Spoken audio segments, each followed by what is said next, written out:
میرے پاس ایک نوجوان آیا، کہنے لگا میرے ابا جی کو سمجھائیں، میں نے مرضی کی شادی کرنی ہے اور ہر صورت کرنی ہے۔ اور ظاہر ہے جو مرضی کی شادی کر رہا ہے معاذ اللہ وہ پہلے غیر محرم سے بات بھی کرتا ہوگا۔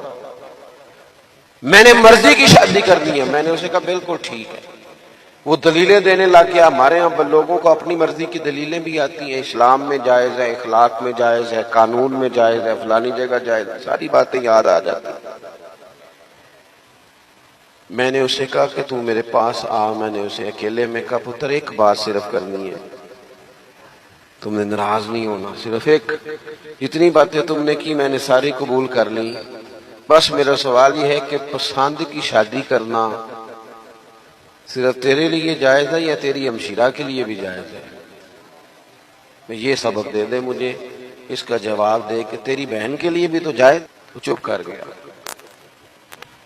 کہنے لگا وہ تو ایسی نہیں۔